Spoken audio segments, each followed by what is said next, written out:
என்ன அப்படின்னா 9th ஸ்டாண்டர்டில் நான் வந்து ஆல் சப்ஜெக்ட் ஃபெயிலு. ஃபெயிலா? ஃபெயிலு 5 சப்ஜெக்ட்னா எப்படின்னா ஆனுவல் எக்ஸாமில். மற்ற எக்ஸாமில் நம்ம ஃபெயில் ஆனதுல நெக்ஸ்ட் மூவ் ஆகிக்கலாம். ஆனால் ஆனுவல் எக்ஸாமில் நான் 5 சப்ஜெக்ட்டுமே ஃபெயிலு. டோட்டலே 500க்கு 98 தான். 500க்கு 98. சப்பா. 10th போனேன். என்னோட வீட்டில் சொன்னாங்க, ஒரு பொம்பளை பிள்ளையாயிட்டு 9th ஃபெயிலுன்னா மதிக்க மாட்டாங்க, ஒரு 10வது பாஸ் பண்ணிட்டா போதும் பாப்பா, நீ ஒரு 10th பாஸ் பண்ணிடு. அவங்களோட ட்ரீம் எல்லாம் அவ்வளோ ஆயிடுச்சு. 10வது ஃபர்ஸ்ட் டிகிரி எடுத்தப்பே சொன்னேன், இதான் லாஸ்ட்டு, இதுக்கு மேலே நான் படிக்கவே கூடாது, ஏதோ பேருக்கு பின்னாடி ஒரு டிகிரி இருக்கணும் அப்படின்னு சொல்லி நான் போகிறேன் அப்படின்னு. ஃபஸ்ட்டு செம்மில் அதே மாதிரி அரியர் ஆனோன்னே எசுப்பாட்ட சொன்னேன், இவ்வளோ தூரம் கொண்டுட்டு வந்துட்டு திரும்ப என்னை அசிங்கப்படுத்துறீங்க, 10th தாண்டுவியான்னு நாங்கள் நினச்சோம், ஆனால் நீ இன்னைக்கு படிச்சுக்கிட்டே போகிற, போதும் இதுக்கு மேலே படிக்காத, இதோட ஸ்டாப் பண்ணிடு அப்படின்னாங்க. 10th தாண்டுவேனா 12th தாண்டுவேனான்னு உங்கள் நிலமை இருந்தாலும் சரி, உங்களுக்கு முன்னாடி இன்னைக்கு என்னை சாட்சியாக நிறுத்தின தேவன் நாளைக்கு எல்லாருக்கும் முன்னாடி உங்களை சாட்சியாக நிறுத்துவார்.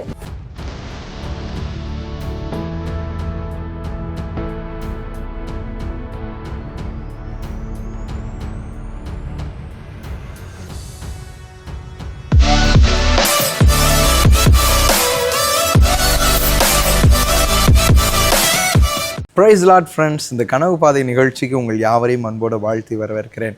இந்த கனவு பாதை நிகழ்ச்சியின் மூலமாய் வாழ்க்கையில் சாதித்த சாதனையாளர்களின் சாட்சிகளை கேட்டுக்கொண்டிருக்கிறோம். கல்வித்துறையில், காவல்துறையில், விமானத்துறையில், விண்வெளித்துறையில், மருத்துவத்துறையில், இப்படி பல்வேறு துறையில் சாதித்த சாதனையாளர்களின் சாட்சிகளை நம்ம கேட்டுக்கொண்டிருந்தோம் அல்லவா? இன்றைக்கும் கல்வித்துறையில் சாதித்த ஒரு சாதனையாளர் நம்ம மத்தியில் இருக்கிறார். அவர்களோட சாட்சியை நம்ம கேட்க போகிறோம். வாங்க நம்ம நிகழ்ச்சிக்குள்ளே போகிறோம். Praise lord. So sister Krithika, so இன்றைக்கி நீங்கள் ஒரு அசிஸ்டன்ட் ப்ரொஃபஸராக நீங்கள் திருச்சியில் ஒரு ப்ரைவேட் காலேஜில் ஒர்க் பண்ணிகிட்ருக்கிறீங்க. ஸோ உங்களோட வாழ்க்கையில் இந்த கனவு பாதையை எப்படி அடைஞ்சிங்க அப்படின்னு கேட்குறது எங்களுக்கு ரொம்ப ஆசை. ஆனால் இந்த நிகழ்ச்சியை பார்த்துட்டு இருக்க ஒவ்வொரு வாலிபர்களும் அவங்க வாழ்க்கையில் என்ன கனவு அப்படின்னு தீர்மானிக்கிறதுக்கே நிறைய பேர் குழப்பத்தில் இருக்காங்க. ஒரு சிலர் இதுதான் போகணுன்னு தீர்மானித்தாலும் அந்த ஸ்ட்ரகிள்ஸை பார்த்து, பிரச்சனையை பார்த்து சோர்ந்து போயிடுறாங்க. அப்போ இந்த நிகழ்ச்சி அவங்களுக்கு ஆசீர்வாதமாகவும் அவங்களுக்கான ஒரு கெரியர் கைடன்ஸாகவும் இது இருக்குது. ஸோ இன்றைக்கு இந்த நிகழ்ச்சியில் நீங்கள் வந்ததுக்கு ரொம்ப நன்றி. அதுக்காக நாங்கள் ஏசப்பாவுக்கு நாங்கள் ஸ்தோத்திரம் செலுத்துக்கிறோம். சரி, சொல்லுங்கள், திருச்சியிலேருந்து வந்திருக்கிறீங்க. ஸோ கிருத்திகா சகோதரி இன்னைக்கு அசிஸ்டன்ட் ப்ரொஃபஸராக இருக்கிறீங்க. ஆனால் உங்களை பற்றி எப்படி, உங்கள் ஃபேமிலி பற்றி நீங்கள் எங்களோட ஷேர் பண்ணுங்களேன். என்னோட கெரியர் பற்றி சொல்லணுன்னா, ரொம்ப படித்து இன்றைக்கி வந்து 495 595 எடுக்கணும் அப்படின்னு எய்ம் பண்ணுறவங்களுக்குனாக நான் பேசலை. எதுக்காக நான் வந்திருக்கேன்னா, நான் ஒரு பேசிக்காக ஸ்லோ லேர்னர் தான். ஸ்லோ லேர்னர்லேருந்து எப்படி ஏசப்பா வந்து இவ்வளோ மட்டும் நம்மளை உயர்த்தியிருக்காரு அப்படிங்கிறத தான் என்னோடய சாட்சியாக சொல்ல வந்திருக்கேன். என்னுடைய கெரியர் பார்த்தோம், என்னோடய பேக்கில் சைல்ட்ஹுட் பார்த்தோம் அப்படின்னா 9th ஸ்டாண்டர்ட் வரைக்கும் எனக்கு எதுவுமே தெரியல. நான் எப்பயும் எல்லா ஸ்டூடெண்ட்ஸ் மாதிரி நார்மலாக போயிட்டு இருந்தது. என்ன ஆயிடுச்சு அப்படின்னா, 9th தான் ஏசப்பா பற்றி நான் ஒரு 6th 7th சண்டே கிளாஸ் போக ஆரம்பித்தேன். சண்டே கிளாஸில் மூவ் அப் ஆக ஏசப்பா பற்றி நிறையா விஷயம் சொல்லி கொடுத்தாங்க. எதை கேட்டாலும் ஏசப்பாட்ட கிடைக்கும் அப்படிங்கிற ஒரு வார்த்தையை சொல்லி கொடுத்தாங்க. அப்போ நான் 9th என்ன பண்ணேன், ரொம்ப ஸ்ட்ராங்காக நம்ப ஆரம்பித்தேன். ஜீசஸ்னு ஒருத்தர் இருக்கார், நிறைய விஷயத்தில் நம்மளை காப்பாற்றுறாரு அப்படின்னு சொல்லி 9th ஸ்டாண்டர்ட் போய் வீட்டுக்கு தெரியாமல் நான் வந்து ஞானஸ்தானமும் எடுத்தேன். அது வரைக்கும் ஒரு 300 அந்த லெவலில் இருந்த என்னோடய மார்க்கு. நான் நினச்சேன், ஓகே முடிச்சிருவோம், ஃபைனல் எக்ஸாமில் நம்ம வந்து பாஸ் பண்ணி 10th போயிடுவோம் அப்படிங்கிற ஒரு சூழ்நிலையில் தான் ஏசப்பா என்னை தொட்டதுன்னே சொல்லலாம். என்னோடய லைஃபோட சேஞ்சிங் பாயிண்ட்டும் அங்கே தான் சொல்லலாம். என்ன அப்படின்னா, 9th ஸ்டாண்டர்டில் நான் வந்து ஆல் சப்ஜெக்ட் ஃபெயிலு. 5 சப்ஜெக்ட்னா எப்படின்னா ஆனுவல் எக்ஸாமில். மற்ற எக்ஸாமில் நம்ம ஃபெயில் ஆனதுல நெக்ஸ்ட் மூவ் ஆகிக்கலாம். ஆனால் ஆனுவல் எக்ஸாமில் நான் 5 சப்ஜெக்ட்டுமே ஃபெயிலு. டோட்டலே 500க்கு 98 தான். 500க்கு 98. அப்போது எனக்கு ரொம்ப ஷாக்கிங்காக இருந்தது. என்ன ரிசல்ட் எல்லாருக்கும் வந்துட்டுன்னு சொல்கிறாங்க, நம்மளுக்கு ஒன்றும் வரலை அப்படின்னு வெயிட் பண்ணி பார்க்குறப்போ ஒரு ஃபெயிலு அப்படின்னு சொல்லி ரிசல்ட் வந்தது. போய் ஸ்கூலில் எல்லாத்தையும் கேட்குறப்போ ரெக்கமெண்டேஷனுக்கு போங்க, ரெக்கமெண்டேஷன் போனீங்கன்னா யாராவது வச்சு நீங்கள் 10th மட்டும் பாஸ் பண்ணுறதுக்கு நாங்கள் ஏதாவது பண்ணுறோம் அப்படின்னு. ரெக்கமெண்டேஷன் உள்ளே போனால் அப்படி ஒரு 5 சப்ஜெக்ட் ஃபெயில் ஆன பிள்ளைக்காக யார் வந்து பேசுவாங்க? எல்லாரும் அந்த டைமில் வந்து என்னை புறக்கணிச்சாங்க. நான் ஏசப்பாட்ட சொன்னேன், நான் இதுக்கு முன்னாடியாவது ஒரு 300 அந்த லெவலில் இருந்தேன். உண்மை முழுமையாக நான் பற்றிக்கணும்னு நினச்சி வீட்டுக்கு தெரியாமல் ஞானஸ்தானம்லாம் எடுத்ததுக்கப்புறம் என்னோடய சூழ்நிலை இப்படி இருக்கே அப்படின்னு சொல்லி ஏசப்பா மேலே ரொம்ப வருத்தப்பட்டேன். அப்போ ஏசப்பா கிட்டே நான் போய் நிறைய புலம்புனேன், அழுதேன், எல்லாம் பண்ணேன். அந்த சூழ்நிலையில் தான் என்ன ஆச்சு அப்படின்னா, திரும்ப 9th வந்து படிச்சே ஆகணும் அப்படின்னு சொன்னாங்க. ஓகே. நான் உடனே சொன்னேன், எப்படி நம்ம திரும்ப அதே இது பண்ணுறது அப்படின்னு சொல்லிட்டு, எல்லாரும் நம்மளை புறக்கணிக்கிறாங்க, எல்லாரும் இப்படி பேசுகிறாங்களே அப்படின்னு நினச்ச ஒரு சூழ்நிலையில் தான் ஏசப்பா கிட்ட நான் சொன்னேன். இன்றைக்கி நான் எல்லோரும் முன்னாடி தலை குனிஞ்சு இந்த இடத்துல நிற்கிறேன். என்னை யாரெல்லாம் வந்து எப்படியெல்லாம் வந்து வேணாம் இந்த பொண்ணுக்கு நாங்கள் சப்போர்ட் பண்ண மாட்டோம்னு சொன்னாங்களோ, அவங்க மத்தியில் நீங்கள் என் தலையை உயர்த்தணும். இந்த உலகத்திலேயே அதிகமான படிப்பு என்ன இருக்கோ அதை நான் படிச்சிடணும். படித்து முடித்ததுக்கப்புறம் நீங்கள் தான் என்னை படிக்க வச்சிங்க அப்படின்னு உங்களோட நாமத்தை நான் பிரஸ்தாபப்படுத்தணும். அப்படி தான் என்னோடய கெரியரை ஸ்டார்ட் பண்ணேன். ஓகே. அதுக்கப்புறம் 10th போனேன். என்னோடய வீட்டில் சொன்னாங்க, ஒரு பொம்பளை பிள்ளையாயிட்டு 9th ஃபெயிலுன்னா மதிக்க மாட்டாங்க, ஒரு 10வது பாஸ் பண்ணிட்டா போதும் பாப்பா, நீ ஒரு 10th பாஸ் பண்ணிவிடு. அவங்களோட ட்ரீம் எல்லாம் அவ்வளோ ஆயிடுச்சு, 10வது ஸ்டார்ட் போயிடுவோம், 10th தாண்டிட்டா போதும் அப்படின்னு தான் எல்லாரும் எதிர்பார்த்தாங்க. 10th ரிசல்ட்டில் எல்லாமே ஆல் பாஸ்ன்னு வந்தது. அப்போது நான் ஏசப்பாட்ட சொன்னேன், நெக்ஸ்ட் என்ன பண்ணணும்னு தெரில அப்படின்னு. ஸ்கூலில் என்னோடய டீச்சர்ஸ் எனக்குன்னு சப்போர்ட் பண்ண ஆரம்பித்தாங்க. அப்போ நான் 11th மூவ் பண்ணுறப்ப இந்த குரூப் எடுங்க நல்லா இருக்கும் அப்படின்னு சொல்லி என்னை கொஞ்சம் கொஞ்சமாக டெவலப் பண்ணாங்க. அப்போ 12th முடிஞ்சது, காலேஜ் போனேன். சரி ஓகே, இன்னமே வந்து கெரியர் இப்படி போயிடும். ஃபஸ்ட்டு டிகிரி எடுத்தப்பே சொன்னேன், இதான் லாஸ்ட்டு, இதுக்கு மேலே நான் படிக்கவே கூடாது, ஏதோ பேருக்கு பின்னாடி ஒரு டிகிரி இருக்கணும் அப்படின்னு சொல்லி நான் போகிறேன் அப்படின்னு. ஃபஸ்ட்டு செம்மில் அதே மாதிரி அரியர் ஆனோன்னே ஏசப்பாட்ட சொன்னேன், இவ்வளோ தூரம் கொண்டுட்டு வந்துட்டு திரும்ப என்னை அசிங்கப்படுத்துறீங்க, ரொம்ப கஷ்டமாக இருக்குது அப்படின்னு சொல்லி நான் என் ஃப்ரெண்ட்ஸ்கிட்டையோ அம்மா அப்பாட்ட யாருக்கிட்டையும் போய் வாக்குவாதம் பண்ண மாட்டேன். எல்லாமே அவர்கிட்ட மட்டும்தான். மூவ் அப் ஆக எனக்கு ரொம்ப இதாகிட்டு, சரி இதோட ஒரு டிகிரி போதும், அரியர் ஆகிட்டு திரும்ப நம்ம எழுத முடியாது அப்படின்னு சொல்லி நான் அதோட போதும் அப்படின்னு நினச்சேன். அப்படி நினச்சப்போ தான் ஏசப்பா அடுத்த ஒரு டிகிரி கொண்டு வந்து என் கையில் கொடுத்தாங்க. எப்படின்னா, நான் இன்னைக்கு என் பேருக்கு பின்னாடி 8 டிகிரி இருக்குது. 8 டிகிரி இருக்குது. ஓகே. 8 டிகிரிக்குமே நானாக மூவ் ஆகி ஒரு அப்ளிகேஷன் போடுறேன், இது பண்ணுறேன்னு எல்லாமே எனக்கு வந்து ஏசப்பா வந்து எங்கெங்கேருந்து யாரையாவது ஒரு ஆளை ரெடி பண்ணி இந்த இது போட்டால் நல்லாயிருக்கும், இந்த டிகிரி படிக்கலாம்னு சொல்லி என் ஃப்ரெண்ட்ஸ் மூலயமா, என் கூட இருந்தவங்க மூலயமா அப்படி தான் என்னை ஒவ்வொரு நிமிஷமும் கைட் பண்ணி கொண்டு வந்தாங்க. நான் வந்து திருச்சியில் யூனிவர்சிட்டியில் இருக்கப்போ, யூனிவர்சிட்டியிலலாம் அந்தளவுக்கு சீட் கிடைக்கிறது கஷ்டம் அப்படின்னு. ஆனாலும் ஏசப்பா எனக்கு எங்கேயுமே வந்து வெயிட் பண்ண விடலை. அடுத்தடுத்த லெவல் எங்கெங்கே போகணும், நீங்கள் என்ன பண்ணணுங்கிறத ஆட்டோமேட்டிக்காக என்னை கைட் பண்ண ஆரம்பித்தாங்க. ரொம்ப ரொம்ப ரொம்ப ரொம்ப நான் வந்து ஏசப்பாவுக்கு நன்றி சொல்ல வேண்டிய விஷயம் என்ன அப்படின்னா, 9th ஸ்டாண்டர்டில் ஆல் சப்ஜெக்ட் ஃபெயிலாக இருந்த என்னைய ஒரு டாக்டர் லெவலில் ஏசப்பா வந்து உயர்த்தி வச்சாங்க. அப்போ நான் யூஜி பிஜி முடித்ததுக்கப்புறம் ஏசப்பாட்ட சொன்னேன், எல்லோரும் வந்து கவர்னர் கையில் அவார்டு வாங்குவாங்க, அந்த எஜுகேஷன் ஃபீல்ட்லேயே லாஸ்ட்டில் கவர்னர் கையில் அவார்டு வாங்குறது ஒரு பெரிய அச்சீவாக எதிர்பார்ப்பாங்க.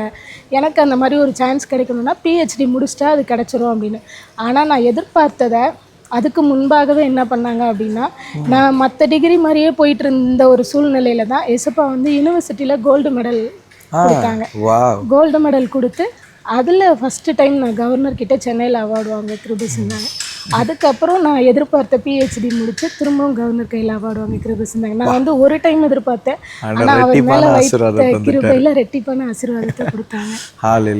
அது ஒரு பெரிய கிருபை. அவருடைய நாமத்தை பிரஸ்தாபப்படுத்தணும்னு எடுத்த ஒரு வைராக்கியம் தான். உங்கள் கையை என் கை வந்து பிடிச்சிச்சின்னா நான் விட்டுருவேன் ஏசப்பா, நீங்கள் என் கையை பிடிச்சிக்கோங்க. அதே மாதிரி தான் நான் வந்து நினச்சி பார்ப்பேன், இந்த டிகிரி எப்படி முடித்தோம் அப்படின்னு நினச்சி பார்க்குறப்ப எனக்கே தெரியாது. ஆனால் அவர்கிட்ட சொன்ன ஒரே ஒரு வார்த்தை 9th ஸ்டாண்டர்டில், இந்த உலகத்தில் அதிகமான படிப்பு என்னவோ அதை நான் படிச்சிடணும் அப்படின்னு. ஆனால் நான் சொன்ன ஒரு வார்த்தைக்காக என் கூடவே இருந்து என்னை இம்மட்டுமாக நடத்தி நான் இப்போ மற்ற பிள்ளைங்களுக்கு டீச் பண்ணுற அளவுக்கு ஏசப்பா என்னை உயர்த்தி வச்சுருக்காங்க. ரொம்ப சந்தோஷம். ஸோ உங்கள் சாட்சியை கேட்கும் போது கடகடன்னு சொல்லிட்டீங்க, ஆனால் அந்த பாதையை யோசித்து பார்த்தா ஜஸ்ட் லைக் தேட் அப்படி சொல்ல முடியாதுல்ல. உண்மையிலே ஒரு 9th ஃபெயில் ஆனப்போ, அதுவும் ஒரு பொம்பளை பிள்ளையோட வாழ்க்கையில் எவ்வளோ ஃபேஸ் பண்ணுவாங்கங்கிறது நம்ம நினச்சி கூட பார்க்க முடியாதது.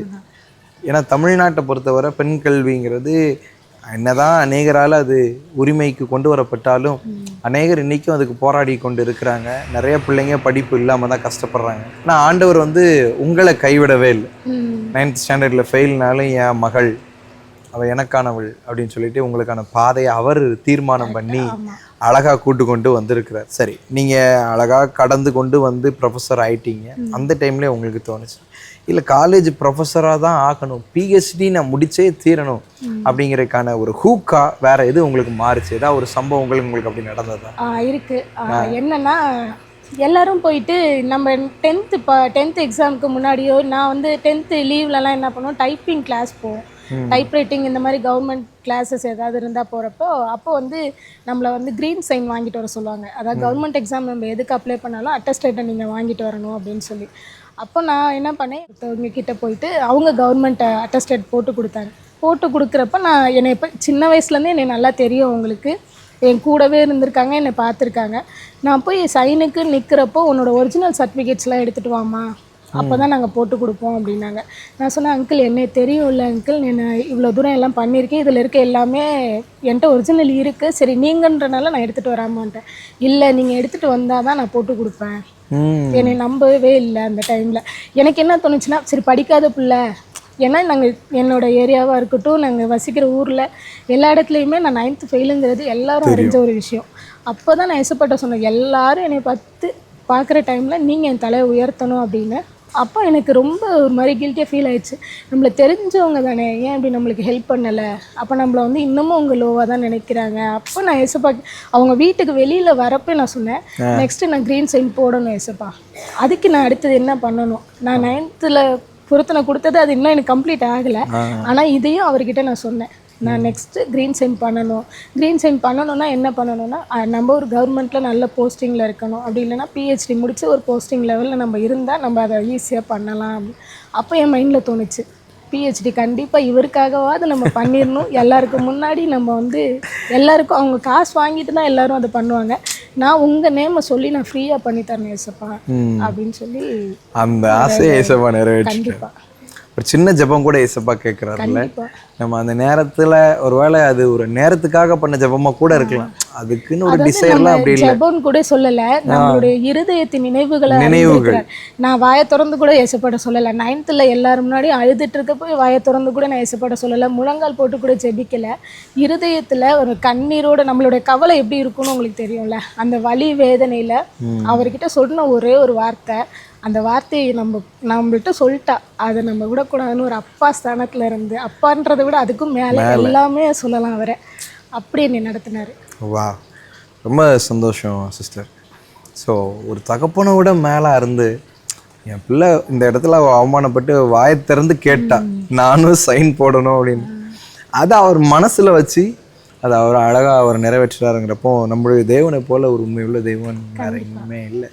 ஸோ ரொம்ப சந்தோஷம். ஸோ இப்படிப்பட்ட சூழ்நிலைகளில் இன்றைக்கி இதை நிறைய வாலிபர்கள் பார்த்து கொண்டு இருக்கிறாங்க. அவங்களுக்கும் சில பிள்ளைங்களுக்கு ப்ரொஃபஸர் ஆகணுன்னே ஆசை இருக்கும். ஏன்னா சின்ன வயசுலேயே சில பிள்ளைங்களுக்கு முன்னாடி போய் நடத்தணும், இல்லை இது பண்ணணும், இல்லை என் லைஃப்பில் பிஹெச்டி முடிக்கணும், படிப்பு என்ன படிப்பு நான் ஓவர் கம் பண்ணுவேன், நீங்கள் சொன்ன மாதிரி கவர்னர் கையால் அவார்டு வாங்கணும் அப்படிங்கிற மாதிரிலாம் ஐடியா இருக்கும். ஸோ நீங்கள் 8 டிகிரி முடிச்சேன்னு சொல்லுங்கள், அதை கொஞ்சம் எங்களுக்கு சொல்லுங்களேன். பிள்ளைங்க இப்போ ஒரு பிஹெச்டி முடிக்கணும் அப்படின்னா அவங்களுக்கு தேவையானது என்னது, எப்படி அதெல்லாம் ஃபோக்கஸ் பண்ணுறேன்னு ஒரு கரியர் கைடன்ஸ் தான் எங்களுக்கு ஷேர் பண்ணுங்கள். கண்டிப்பாக 12th முடிச்சதுக்கப்புறம் நம்மளுக்கு என்ன பண்ணணுங்கிற நம்மளை கைட் பண்ண ஆள் நிறையா பேர் இருக்க மாட்டாங்க. நானும் அதே ஒரு சூழ்நிலையில் தான் இருந்தேன். ஏன்னா எனக்கு பிடிச்சிருக்கு, இந்த சப்ஜெக்ட் பிடிச்சிருக்கு, நான் போகிறேன் அப்படிங்கிற ஒரு தாட்டில் தான் போனேன். ஆனால் என்னை நிறையா பேர் ஃபோர்ஸ் பண்ணாங்க, இதை எடுத்து படிங்க அதை படிங்க அப்படின்னு. ஆனால் நான் ஒரே ஒரு விஷயம் சொல்கிறேன், நம்ம வந்து நம்மளுடைய நினைவுகள் அநேகமாக இருக்கும், கர்த்தருடைய யோசனை நிலை நிற்குங்கிற மாதிரி. யூஜி வந்து நான் கர்த்தருக்கு சித்தம் இல்லாதது தான் நான் யூஜி எடுத்தேன். ஆனால் பிஜி லெவலில் எல்லாராலையும் வந்து நீங்கள் இதை பண்ணுங்கள், 2வது பிஜிலையும் நம்மளை ஃபோர்ஸ் பண்ண தான் ஆரம்பிப்பாங்க, இதை பண்ணிங்கன்னா இங்கே ஜாப் போகலாம் அப்படின்னு. ஆனால் அப்போ நான் ஏசப்பா கிட்ட ஒப்பு கொடுத்தேன், எனக்கு வந்து இதுக்கு மேலே என்ன படிக்கணும்னு தெரியல, இதுக்கப்புறம் என் கெரியருக்கு என்ன சரியாக இருக்குன்றதை நீங்கள் எனக்கு சொல்லுங்கள், நீங்கள் சொல்கிறத நான் கேட்குறேன் ஏசப்பா, உங்கள் சித்தம் என்னவோ அதுதான் என் லைஃப்பில் நடக்கணும் அப்படின்னு சொன்னேன். அதே மாதிரி அவர் எனக்கு ஒவ்வொரு வாசலாக திறந்து கொடுத்தாங்க. எம்பிஏ முடிக்க வச்சாங்க. எம்பிஏ முடித்ததுக்கப்புறம் ஒரு கவர்மெண்ட் போஸ்டிங்கில், அதான் நான் சொன்னேனே, அந்த கவர்மெண்ட் போஸ்டிங் போனால் தான் க்ரீன் சைன் பண்ண முடியும் அப்படிங்கிறப்ப எதில் ஈஸியாக நம்ம உள்ளே போகலாம் அப்படிங்கிறப்ப அடுத்த ஒரு லெவல் வழி காமிச்சாங்க. அதில் போய் எம்எல்எஸ் எம்ஃபில் பிஹெச்டி அந்த மாதிரி முடிக்கிறதுக்கு தேவன் கிருபை செஞ்சாங்க. ஸோ நான் அவர்கிட்ட ஒப்பு கொடுக்காத வரைக்கும் நம்மளுடைய வழியில் இதுதான் சரியாக இருக்கும் அதான் சரியாக இருக்கும்னு நினச்சோம். ஆனால் அவர் கையில் ஒப்பு கொடுத்ததுக்கப்புறம் ஈஸியாக இன்றைக்கி நான் நினச்சதை கையில் கொடுத்துட்டாரு. ஸோ உங்கள் ஃபேமிலி சப்போர்ட் எப்படி இருந்தது? ஒரு பெண் அவங்க வந்து ஒரு பிஹெச்டி முடிக்கிற அது வரைக்கும்னா வீட்டில் நிச்சயமாக காத்திருக்க மாட்டாங்க, அதில் நிறைய போராட்டங்கள் வரும். இது என்ன பலத்தினால அதை ஓவர் கம் பண்ணி இன்னைக்கு இதை அச்சீவ் பண்ணியிருக்கீங்க, அதை சொல்லுங்களேன். கண்டிப்பாக வீட்டில் சப்போர்ட் பண்ணலன்னா யாராலையும் எதுவும் பண்ண முடியாது. ஃபஸ்ட்டில் ஸ்டார்டிங்கில் தான் சொன்னேனே 10th முடித்தா போதும் அப்படின்னு ஒரு எல்லாரும் எதிர்பார்த்த ஒரு சூழ்நிலை. அதுக்கப்புறம் காலேஜில் இடம் கிடச்சது போனோம் அப்படின்றப்ப நீ காலேஜ் போறியாங்கிற கொஷின் மார்க் எல்லோரும் கேட்டாங்க. என்கிட்ட கேட்டாங்க, நீ காலேஜ் போயிட்டியாப்பா அப்படின்னு. ஏன்னா நம்ம 10th தாண்ட மாட்டோம்னு நினச்ச ஒரு சூழ்நிலை, 12th தாண்ட மாட்டோம்னு இப்போ காலேஜ் போகிறப்ப வீட்டில் சப்போர்ட் பண்ணாங்க. அப்போ நான் பிஜி முடித்ததுக்கப்புறம் சொன்னேன், பிஹெச்டி பண்ணணும், எனக்கு அதில் இன்ட்ரெஸ்ட் இருக்குது. இந்த மாதிரி நான் அதை வீட்டில் சொன்னேன். அவங்க சைன் பண்ணுறப்ப என்ன இப்படிலாம் கொஷின்ஸ் வச்சாங்க. ஸோ இதை நான் வந்து எல்லாருக்கும் ஃப்ரீயாக பண்ணி தரணும் அப்படின்னு ஆசைப்பட்றேன் அப்படின்னப்ப ஃபஸ்ட்டில் ஒத்துக்கலை. நான் என்ன பண்ணேன்னா வீட்டில் 2 இயர்ஸ் தான், 2 இயர்ஸ்னு. அதுக்கப்புறம் ஒரு 8 இயர்ஸ் அவங்கக்கிட்ட அதிலே பிஜி, எம்எல்ஏ, எம்ஃபில், அதுக்கப்புறம் வந்து பிஹெச்டி முடிக்கிற அளவுக்கு.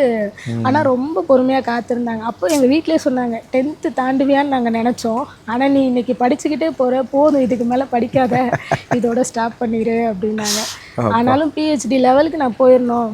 நான் வீட்டில் சொன்னது அதான், நான் வந்து எல்லாருக்கு முன்னாடி நான் ஏசப்பாவோட நாமத்தை சொல்லணும். அப்போ நான் அவர்கிட்ட சொன்னேன், அவர் என்னை கைட் பண்ணி கொண்டு போகிறாங்க. எனக்காக டைம் கொடுங்க. வீட்டில் ரொம்ப சப்போர்ட் பண்ணாங்க. இன்ன வரைக்குமே என்னை வந்து நீ போதும், இதுக்கு மேலே எதுவும் பண்ணாதுன்னு சொல்ல, உன்னோட லைஃப் நீ படி, உன்னோட ஃப்யூச்சரை நீ பார்த்துக்கோ, எங்களால் எதுவும் பண்ண முடியாது அப்படின்னு சொல்லி எனக்கு வழி விட்டாங்க. அது வந்து காடோட கிருபை தான் இப்படி ஒரு பேரண்ட்ஸ் எனக்கு கிடைக்கிறதுக்கு. வாவ், உண்மையிலே அந்த நெருக்கத்தெல்லாம் தாண்டறதுக்கும் ஆண்டவரோட கிருபை கட்டாயம் வேணும். ஸோ ஸ்பிரிச்சுவலி நீங்கள் எப்படி நீங்கள் இதுக்கு வந்து இதற்காக ஆயத்தப்பட்டீங்க? அதாவது இதுக்காக நீங்கள் சொன்னீங்க, நான் ஜோம் பண்ணேன், சின்ன ஜபத்தை கூட ஆண்டரை கேட்டார் அப்படின்னு சொல்லிட்டு. இருந்தாலும் ரொட்டீன் லைஃப்பில் உங்களுக்கு ஒரு விதமான ஒரு ஜபங்கள் நீங்கள் வைத்திருப்பீங்க. இப்படிலாம் நான் எனக்கு அந்த ஒழுக்கம் இருந்தது நிமித்தமாய் கர்த்தர் என்னை ஆசீர்வதித்தார் அப்படின்னு நீங்கள் சொல்கிறா இருந்தால் இந்த வாலிபர்கள், ஏன்னா அவங்க யோசிச்சுட்டு இருப்பாங்க, நான் எப்படி ஜோம் பண்ணேன்னு தெரில, 10 நிமிஷம் ஜோம் பண்ணுறேன், இல்லை ஒரு நிமிஷம் ஜோம் பண்ணுறேன். அந்த அக்கா மனசுல நினச்சிருக்காங்க ஏசப்பா நிறைவேற்றுறாங்க அப்படின்னு அவங்க நினைக்கலாம். ஆனால் உங்களோட பர்சனல் லைஃப்பில் காடோட உள்ள ரிலேஷன்ஷிப் அது எங்களுக்கு தெரியாது, அது வேற மாதிரி இருக்கும். அது எப்படிப்பட்டதாக இருந்தது? அது நிமித்தமாக கர்த்தர் எப்படி ஆசீர்வதிச்சார் எங்களோட சொல்லுங்களேன். நான் காட் கிட்ட வந்து ஒரு ஃப்ரெண்டு மாதிரி தான். என்ன அப்படின்னா, ஸ்கூலுக்கு போகிறப்பையா இருந்தாலும் சரி, காலேஜ் போகிறப்பையா இருந்தாலும் சரி, வாயில் வந்துட்டு ஏசப்பாட்ட பேசிக்கிட்டே போவேன். இந்த இடத்துல இப்படி நடக்கணும். ஒரு பஸ் ஏறுறப்ப கூட ஏசப்பாட்ட கேட்பேன், ஏசப்பா இந்த ஸ்டாப்பில் இறங்கினா நான் நெக்ஸ்ட் அந்த பஸ் பிடிக்க முடியுமா, நீங்கள் எனக்கு ஹெல்ப் பண்ணுங்க அப்படின்னு. காட் என் கூட ஒரு ஃப்ரெண்டு மாதிரியே தான் மூவ் பண்ணாங்க. அப்போ நான் ஒவ்வொரு விஷயத்துக்கும் ஏசப்பாட்ட சொல்லுவேன், எனக்கு நெக்ஸ்ட் என்ன பண்ணணும் ஏசப்பா, நீங்கள் எனக்கு கைட் பண்ணுங்க அப்படின்னு சொல்லி. அப்படியே ஒரு கைடன்ஸில் தான் நான் வளர்ந்தேன். ஏசப்பா கிட்ட மட்டும்தான் என்னை ஒப்பு கொடுத்தேன். 9th ஸ்டாண்டர்ட் படிக்கிறப்போ நான் வந்து சண்டே ஸ்கூல் மூலியமாக தானே ரசிக்கப்பட்டேன். அப்போ நான் சொன்னேன், ஏசப்பா கிட்ட நான் பொறுத்தனையாக சொல்லலை, நீங்கள் எனக்கு இதை கொடுத்தா நான் இதை செய்வேன்னு சொல்லலை. எனக்கு என்னென்னா, நான் இதை ஃப்ரீயாக ஏசப்பாவை ஏற்றுக்கிட்டதுனால இன்றைக்கி வந்து ஒரு மகிமையான ஒரு லெவலுக்கு நான் வருவேங்கிறது எனக்கு தெரியும். ஏன்னா படிப்புங்கிறத காட்டிலும் மற்ற விஷயத்தில் ஏசப்பா நிறைய ஹெல்ப் பண்ணாங்க. ஃபேமிலி பேக்ரவுண்டாக இருக்கட்டும், ஒன்றுமே இல்லை, இந்த 0லேருந்து தான் நாங்கள் எல்லாமே, என் படிப்பு லைஃப் எல்லாமே ஸ்டார்ட் பண்ணோம். அப்போ எல்லாத்துலேயுமே நான் எல்லாருக்கும் முன்னாடி பெரிய ஒரு அச்சீவர்ஸாக நான் இருக்கணும். அப்படிங்கிறப்ப ஏசப்பா கிட்ட சொன்னேன், நீங்கள் என்னை கைட் பண்ணுங்கள், வழி நடத்துங்க அப்படின்னு. அப்போ நான் சண்டே கிளாஸ் எடுக்க ஆரம்பித்தேன். அதாவது நான் ஃப்ரீயாக கற்றுக்கிட்டதை ஃப்ரீயாக நான் சொல்லித்தரணும் அப்படின்னு சொல்லி ஏரியாவில் இருக்க பிள்ளைங்களெல்லாம் கூப்பிட்டு சண்டே கிளாஸ் எடுத்து இன்ன வரைக்கும் அந்த சண்டே கிளாஸ் நான் மூவ் பண்ணிகிட்ருக்கேன். அவர் எனக்கு செஞ்சாருங்கிறதுக்காக மாத்திரம் இல்லை, அவருக்காக நம்ம ஏதாவது செய்யணும். இப்போ என் சாட்சிகளை சொல்லி அநேக பிள்ளைங்களை நான் கர்த்தருக்குள்ளே வழி நடத்தணும். ஏன்னா எப்படி போகிறது, எப்படி நான் இதை வந்து நான் இப்போ ஃபெயில் ஆகிட்டேன்னு நீங்கள் உடஞ்சி உட்காந்துடக்கூடாது. இதுக்கு பின்னாடி ஒருத்தர் இருக்காரு. நம்ம மனுஷனை நம்பலை, யாரையும் நம்ப வேணாம், கர்த்தரை நம்பினா கர்த்தரை உயர்த்துவாருங்கிறதுக்கு நான் ஒரு பெரிய சாட்சியாக நிற்கணும்னு சொல்லி இந்த விஷயத்த செஞ்சிட்ருக்கேன். ஸோ இப்போ வரைக்கும் என்னால் முடிஞ்ச ஊழியங்களை, நம்ம யூத் மினிஸ்ட்ரி, அந்த மாதிரி எங்கெங்கெல்லாம் முடியுதோ அந்த இடத்துக்குலாம் போய் கர்த்தருடைய நாமத்தை பிரஸ்தாபப்படுத்துகிறோம், அவருக்காக செஞ்சிகிட்ருக்கோம். Okay, wow, super. ஸோ இதை பார்த்துட்டு இருக்கிற வாலிபர்கள் ஒருவேளை ஒரு ஃபெயிலியர் தாட்டோடு இருக்கலாம். நீங்கள் 9th நீங்கள் அந்த ஃபேஸ் பண்ணீங்க, இதை பார்த்துட்ருக்க 9th பிள்ளைங்களும் இருக்கலாம். ஒருவேளை காலேஜில் அரியர்ஸ் வச்சு என்னால் பண்ண முடியலையே, என் வாழ்க்கை இவ்வளோதானா அப்படின்னு கலங்கி போன பிள்ளைங்களும் இருக்கலாம். அவங்க கேள்விக்குறியோட என்னையெல்லாம் ஆண்டவர் கவனிப்பாரா, எனக்கெல்லாம் நன்மை செய்வாரான்னு வெயிட்டிங் பீரியடில் நிறைய பேர் இருக்கலாம். அப்படிப்பட்ட வாலிபர்களுக்கு நீங்கள் என்ன சொல்ல விரும்புகிறீங்க அப்படிங்கிறத சொல்லுங்களேன். கண்டிப்பாக நான் ஒரே ஒரு விஷயம் சொல்ல நினைக்கிறேன். என்ன அப்படின்னா, கர்த்தருக்காக ஏதாகிலும் ஒன்றை நம்ம செய்யணும் அப்படிங்கிற ஒரு தாட் மட்டும் மைண்டில் வச்சுக்கோங்க. அவர் என்ன செய்கிறாருங்கிறத பார்க்காதீங்க, அவருக்காக நீங்கள் என்ன செய்ய போகிறீங்க இன் ஃப்யூச்சரில். கண்டிப்பாக அவர்கிட்ட நான் தான் சொன்னேன்ல, 9th நான் நினச்சேன் என் மனசில், நீங்கள் இப்படி உயர்த்துனீங்கன்னா என்னோடய லைஃப் எப்படி இருக்கும் ஏசப்பா அப்படின்னு நான் நினச்சதை இன்றைக்கி என் கையில் உயர்த்தி கொண்டுட்டு வந்து இப்படி உங்கள் முன்னாடி சாட்சியாக வச்சுருக்காரு. ஸோ நீங்கள் அவர்கிட்ட எந்த வார்த்தை சொல்கிறீங்களோ அதை பார்த்து சொல்லுங்கள். நம்ம கர்த்தர்கிட்ட எந்த விஷயத்தை சொன்னாலும் கண்டிப்பாக அதை நிறைவேற்ற வல்லவராக நம்ம கூடவே இருப்பார். அவர் நம்மளுக்காக எல்லாவற்றையும் செய்ய நம்மளை வந்து ஒவ்வொரு நிமிஷமும் கண்ணின் மணி போல் பார்த்துக்கிட்டு இருக்க தேவனாக இருக்கார். ஸோ இன்றைக்கி உங்கள் லைஃப்பில் எல்லாரையும், ஃப்ரெண்ட்ஸாக இருக்கட்டும், உங்கள் மொபைல் ஃபோனாக இருக்கட்டும், உங்களுடைய எல்லாம் சுற்றி இருக்க எல்லா காரியத்தையும் விட்டுட்டு கர்த்தருடைய சமூகத்தில் இருங்க. நான் எல்லாருக்கும் முன்னாடி வெட்கப்பட்டுட்டேன் அப்படின்னு நான் 9th நினச்சிட்டு அப்படியே உடஞ்சி உட்காந்துருந்தேன்னா இன்றைக்கி உங்கள் முன்னாடி சாட்சியாக இருந்திருக்க முடியாது.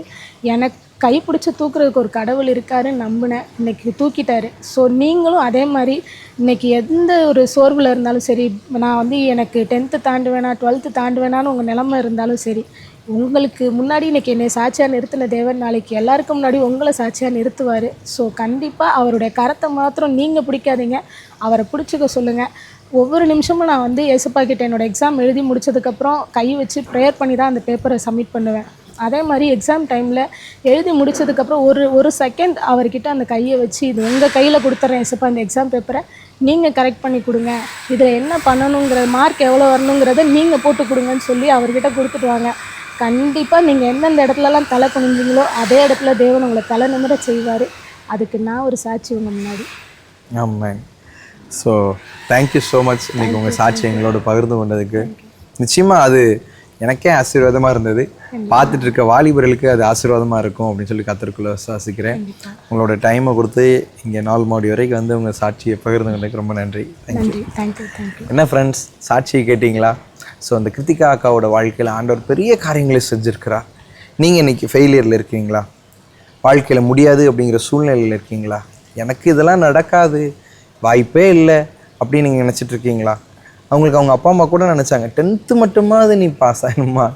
உங்களுக்கும் அப்படி உங்களோட இலக்கை குறுக்கி இவ்வளோ தான் முடியாதுங்கிற அளவுக்கு உங்களை யாராவது சொல்லிட்டாங்களா? கவலைப்படாதீங்க, ஆண்டவர் உங்கள் மேலே வச்சுருக்கிற திட்டம் பெரிதானது. அவங்க நினச்சாங்க ஒரு தடவை கவர்னர் கையால் அவார்டு வாங்கணும் அப்படின்னு சொல்லிட்டு, ஆனால் ஆண்டவர் அவங்கள 2 முறை அவார்டு வாங்குற அளவுக்கு மிகப்பெரிய அளவில் உயர்த்தினார். அப்படிப்பட்ட தேவன் இன்றைக்கும் உங்களோட கூட இருக்கிறார். நிகழ்ச்சியை பார்த்துட்டு இருக்க யாராக இருந்தாலும் சரி, இயேசுவால் எல்லாம் செய்யக்கூடும், அவர் உங்களை ஆசீர்வதிக்கக்கூடும். இந்த நிகழ்ச்சியின் மூலமாய் உங்களையும் ஆசீர்வதித்திருப்பார் என்று நாங்கள் விசுவாசிக்கிறோம். இந்த நிகழ்ச்சியின் மூலமாய் நீங்கள் பெற்றுக்கொண்ட நன்மைகளை, கருத்துக்களை இந்த ஸ்க்ரீனில் தெரிகிற மொபைல் நம்பர் மூலமாய் எங்களுக்கு தெரியப்படுத்துங்கள். மீண்டும் அடுத்த கனவு பாதை நிகழ்ச்சியின் மூலமாய் உங்களை சந்திக்கிறோம். Until then, God bless you.